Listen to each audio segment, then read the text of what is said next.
Hi, I'm Sharifa Fazli, the organic expert from the Organic Room. So this is my second video. I am going to introduce you to a friend of mine who is a hypnotherapist and a life coach. So he has done wonders in my life for the past 10 years, helping me with my healing journey.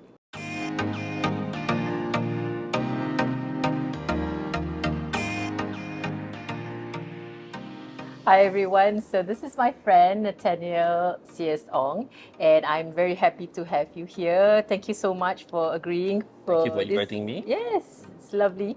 So I want to share with you my healing journey. But before that, let's start with our first grilling question. It's like the most important question. So women and men, of course, we grow old. Correct. And these days, growing old is a privilege, as they say.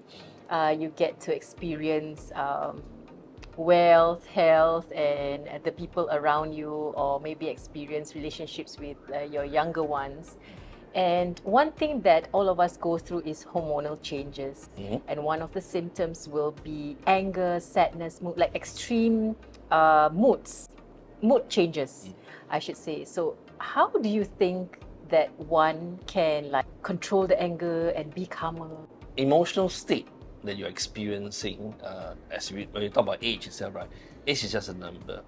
So I used to joke about this with my wife, and when you talk about age is also a number, weight is also a number. So how heavy do you weigh? So when it comes to that, is at the end of the day, I'll end up sleeping on the couch. But coming back to the part about managing your state, we can only hold one specific state at one time. So one example will be if you're happy, you cannot be sad. If you're angry, you cannot be calm. So then what can you do at the point of time? Well, when you're triggered by the emotional state, the response is quite immediate. So the idea is basically you have to learn to train to get yourself, when it comes to a point where it triggers emotional state, what can you manage immediately? One of the easiest way is to basically learn breathing technique. I think 10 years ago I taught you this technique called the 4-4-8. It's a very simple process. You breathe in at the count of 4, you hold oxygen at the count of 4, and then you slowly release your oxygen at the count of 8. So 4-4-8 lah. Yes. So after all, when you're so focusing on the numbers and the breathing, you forget about the anger, one way or the other. So if you want to be immediate, that's one way. At the end of the day, when you look at anger, anger has also a lot of root involved. You need to find out what triggers the anger. One typical example is, they always say this phrase, and a hungry man is an angry man. So if food is not fed, automatically you feel hungry anyway, right? But there could be other reasons behind what could be causing the anger. We need to find the root behind it. And usually it is through interaction, to communication, maybe seeking therapy, that you need to find out what could be the reason behind anger. I work with different type of patients through the years. Some anger can be so destructive that you end up beating people up, especially road rage. You have seen people cutting faces and things like that. So you think, not you think, you're saying that this kind of anger issues like destructive behavior comes from a problem that they had like so long ago? It can be. Ultimately, at the end of the day, it's about finding what could be the reason behind it. The immediate trigger response for the anger comes from activating on the limbic system, which is the back part of the brain. So you are always triggered emotionally straight away. Because you're not thinking rationally, which is on the front part of the brain, therefore you are not able to curb it immediately, if you look at it that way. Right. So knowing that is one thing. Being aware leads to choice. So the question is basically, at the point of time where the choice is made, what can you do in order to bring about that change? I have been into Nathaniel's course, this program called The Enabler. So I went, I think, twice, like 10 years ago, and I managed to do the test, the personality test. There are a few tests in the program, one of which is basically the 5 basic needs test. The other one, of course, is the personality plus test. So each test works differently, of course. So I did the personality test, and then come 10 years later, which is last June in 2024, I did another round of the same test. And I personally realized that I have evolved and changed. My personality or my character has changed. So, there's this thing about people saying that a leopard never changed its spots, right? So I realized that I need to throw that out the window because it's not relevant at all in my life. And my question on this is, how does someone relearn about themselves and why is it important? So back to the first question about, we're going to raise a little bit of fun part about leopard changing his spots. So I was talking earlier about this friend of mine who has a tattoo on the stomach. So as she began to go into a relationship, meeting people, getting pregnant, and he realized after that it started to drink and grow fat. So in the same way, when you look at life itself, even when you look at a leopard itself, the spot can shift. What do you think is the most? What do you think is the thing that's always constant? The form itself? Change.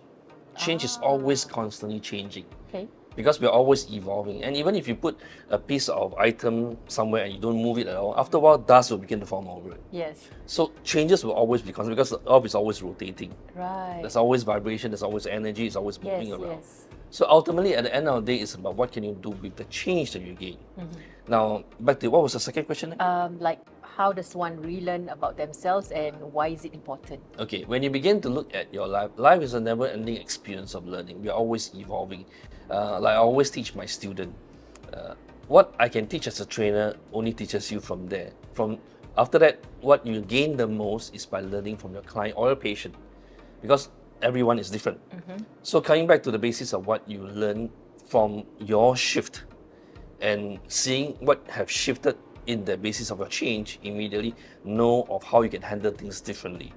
Be it more assertive or more laid back and things like that. Because when you begin to have an encompassing rule of what you know about yourself, you become better at taking charge of the outcome that you want with your life. So, the enabler teaches us about ourselves, which is what the second question was. So the third question moving forward is, how does two people talk about the same thing, but they are not vibing? So this is the latest trending word, vibing. So vibing is basically like frequencing each other at the same level. So I noticed that my husband and I, we can talk about same thing and same goal, same end result, but we argue because we are not frequencing at the same level. Okay. So how do two people talk in the same language and vibe? When you look at human bodies, if you string it out to the smallest level, we are actually vibrating molecules and atoms in a different frequency. Same thing, be it a handphone, camera, a light, everything has their own set of vibration frequency. Right. So when you are in the different frequency, one more aligned to the higher frequency, the other on a lower frequency, the tendency for you to have a disruptive conversation is there. In NLP, we have this phrase that we say, behind every behavior is a positive intention. When you separate the behavior from the intention, you're able to see it differently, because sometimes the intention can be different from what you see it is. Let's say, for example, a person going into a bank to rob a bank, for example. Without knowing the intention behind it, technically is criminally not right, right? Now, when you look at the intention behind it, let's say, for example, this particular robber happened to be maybe the child is very sick. He needs $5 million to pay for the medicine and things like that. So the intention is positive, but the behavior may not necessarily be justifiable. Right? So when you separate the behavior from the intention, you begin to see it differently in your communication. Your vibe can change. That's one way. The other thing about NLP, we talk about we cannot not communicate. So one way or the other, when you look at inflexibility of a communicator, creates the basis of the shift as well. So what can you do in order to bring the communication closer? One way is to model the other person's breathing. You breathe in the same way that they breathe, so you're already immediately in sync with them. That's one way. Second thing is, when even though the topic can be the same, then what can you do is you look at the physiology. Out of 100% of the communication, only 7% of the communication is actually words. 38 is tonality, 55% is physiology. So when you look at the physiology, if you are speaking in a different way and your body shows that you are very defensive, for example, automatically your communication will be drifting apart one way or the other, even though the content can be the same. but the outcome can be different. Interesting his answer, because recently I can relate this to a context where a child, 3-year-old boy, and he was screaming each time he wants to tell something, like he wants to do something, he screams. Can you imagine a boy screaming, which is very rare? So the mother approached me and said that she actually don't know how to deal with him anymore, because she tried like scolding or talking nice, nothing works, right? 3-year-old boy. So I went up to him and I used this technique which I learned from a friend who is Montessori trained, and he said that you need to give an instruction and then move, and then after that watch him do it the same way, and then if he doesn't do it the same way, you try to do it again. So I can relate to that, because I was trying to get on his level and his mind and the way, the tone that he speaks with, and then eventually he stopped screaming and he was happily playing with the Legos and put it back into the container. And then the aha moment came an hour later when we were in the living room, and he just came up to me, tapped my shoulder and smiled at me, and he didn't scream and yell, and he just walked away. And my brother asked me, how come he's so nice to you? He's never nice to anyone. He starts screaming all the time. And then I said, no, we kind of like had our moment in the room when we were playing Lego. You were in love. I know, right? So yeah, so it works for children as well. It works for children, because bearing in mind, at a point of time, even though when he's 3 years old, his logical mind is slowly developing. So in terms of communication, he haven't got the right words, the language is not built yet. But at the end of the day, the subconscious and the unconscious is open to receive information. Because they are young, they are able to gather information and ask questions, if they can ask questions. If not, they'll just model the primary caretaker. So especially in this younger generation, when you have a lot of helper who's taking care of the kids as well, they will model after the primary caretaker rather than the parents. Right. So bearing in mind, when looking at raising your kids, if possible, there is actually this book called, I'm trying to remember the name of it, Sleep Talk by Joan Golding. It teaches about how to inculcate subconscious, helping the kid to be more self-esteem, more confident, more in control. It's from a book that you can actually purchase, or there's a program that you can actually take as well. But I don't teach them, because I rarely handle kids. My kid is actually my wife, the big kid. Grown up already. Grown up already, yeah. There are many people who are traumatized by their past, right? Be it during childhood or between the ages of 1 to 5, or maybe as they go into adolescence or their adulthood, the early adulthood. So I believe that within that range, since you're born and until early adulthood, that's the primary nurturing of the brain and the personality and everything else, right? Through all that you have experienced in your life. So I think trauma is such an impactful thing in anybody's life that it will trickle into your senior years. And how does one deal with trauma? And even if you go through your healing journey, right, will you be able to completely heal? Okay, every person's experience trauma differently. There are many forms of trauma, developmental trauma, chronic trauma, and so forth. So ultimately, when you look at the traumatic experience that you experience, one most common that nowadays you experience is this thing called PTSD, post-traumatic stress disorder. So, like for example, running over someone in a car accident, go to war, hearing gunshot, all these are PTSD experience that one can experience. So knowing that, the question is basically, when they experience that trauma, each trauma has their own learning as well. Now, research has shown that a traumatic brain, when you look at when they do a brain scan, usually the back part of the brain is the most active, when they call the limbic system, where the prefrontal cortex is not active as much as they want it to be. So the idea is to move that processing from the back part of the brain to the front part of the brain, where you are more creative and logical about it. And therefore, your perception and the way that you handle trauma changes. Certain times when you look at, in the last few years, we have worked with different type of traumatic patient as well. The idea is to delink the emotion from the memory, because the memory will stay.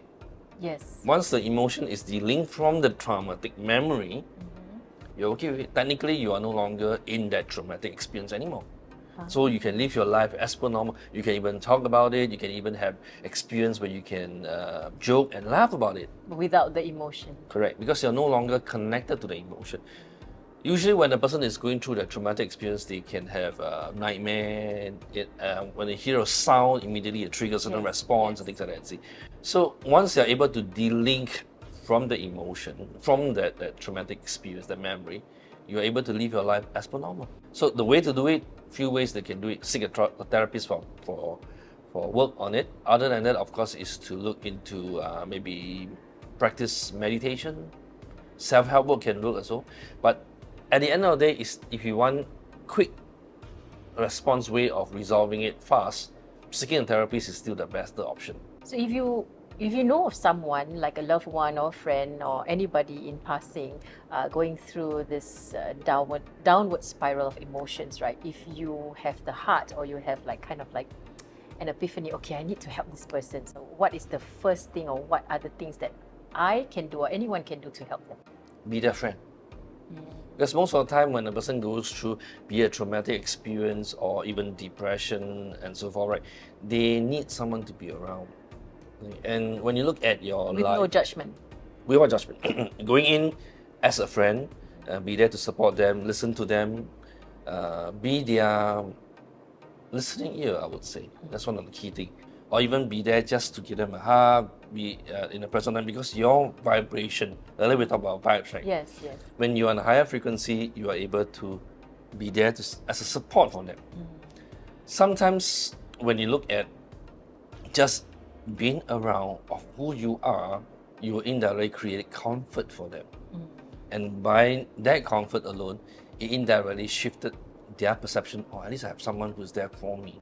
Every person who experienced the downward spiral, be it depression, traumatic experience, whatever, they want to have someone to listen to them or be there for them. However, they may not be willing to ask for help. Okay. So usually when it comes to cases where someone goes through changes in their life, they will either, let's say a depressed person will hide inside their own room alone without asking anyone for anything. And if without you knowing, they may be going through their own initial emotional trauma without telling anyone about So it. they start to like clamp up and close down the Correct. barriers. So if someone does that, right, shut the gates and go into hibernation, so-called, and fair? maybe. So if the person does not want to revisit their trauma or the issues that they're going through and sweeping everything under the carpet, hopefully that the next day when they wake up everything is gone, like what are the repercussions after that, like if someone does that? In the word of what my wife would say, when you sweep it under the carpet, you need to get a new carpet. Well, when you look at the carpet itself, I love your wife. She should have a career, like a retirement career, stand-up comedy. yeah, she should actually. Yes. So think about it, when you look at the carpet, as you sweep under the carpet, what happens? After a while, the carpet begins to pile out and you have a mountain in the carpet. Right. In the same way, when you look at your emotional experience, whatever that you are curled up inside you, you continue to contain. Yes. When I was teaching a program for sleep and stress, we use an illustration of using a balloon. Each time when the stress goes, you blow into the balloon, so it becomes bigger and bigger and bigger to the point where it explodes. Snaps, yeah. So in the same way, if you don't look into resolving that issue, the tendency for it to blow up in a different way can happen. For example, it can shift to a different emotional state, like massive rage. It can also shift into a physical condition where your body begin to manifest certain outcome. Sometimes they can manifest into a medical condition that can be quite detrimental. For example, cancer, Right. and so forth. So without resolving it, the tendency for the outcome to shift towards a detrimental outcome is very high. So then what can you do in order to look into working around it? In the last few years, we have worked with a different form of trauma work. One of which is basically using eye movement. We call them MAMI, multi-channel eye movement integration. It's a different form of eye movement technology, but the idea is to basically, without knowing the content, the client can resolve their issue by just simply moving of the eye. Right. So that's one. Then the other one that we did recently is this thing called brain switching, where the idea is basically they have a picture of what they want with their life, and they have an image of what they don't want the current situation in. The idea is to dump whatever they don't want out the window or into the bin, for example, and then move to a different part of the mind as you begin to shift the outcome. And then project the image of what they want into your life, and then that can shift as well. I work with both. I've seen tremendous result in those people who experience trauma work and then they recover from it. You can check out my Google review. There's one who just recently did it as well. I feel that healing is so important in one's life. So like for myself, you have helped me considerably. Like you said, when I go for the course, like the enabler course, so it is just a starting point. You taught me what you taught me, but I need to use the tools in my life in order to create the results, right? So I've managed to like forgive my father, and I've managed to detach or delink my emotions to my ex-husband, the trauma I went through with him in the first marriage, and we can speak with no emotions at this point. Yeah, and all is forgotten and forgiven, but of course the memory is still there, which is true. And then 10 years later, moving forward to this newly developed relationship with my current husband, and it was tough because, you know, two older people will have more traumatic experiences. They call it excess baggage. Yes. So then I went through the enabler program again after 10 years, and then I picked up on certain things which I felt like was more relevant at this point in my life. So my question is, perhaps you can share with the audience about how the enabler will help someone. Of course, I've shared my experiences, and probably you can share more. Thank you. The enabler program started off about 10 years ago, I think, 16 maybe? Yeah, or maybe even earlier. I couldn't really actually remember the date. It's been almost, definitely more than 10 years, for sure. So in the last 10 years, it has evolved.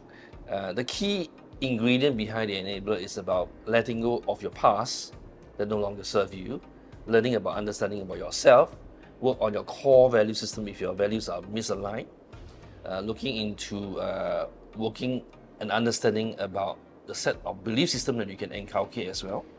Like earlier we talked about communication model, we learned about ways that you can delve deeper into it, set goals and create the outcome that you want, and then of course evolve into a different state as you begin to release those that no longer serve you. Because sometimes in life we may have philosophy and learning that we learn as a child, and that philosophy no longer serves us. For example, I worked with a client years ago that talks about as a child, he was held by the, I think, grandparents or uncle, I couldn't remember the story, but it was shaky and said, don't never become a rich man because rich men are all crooks.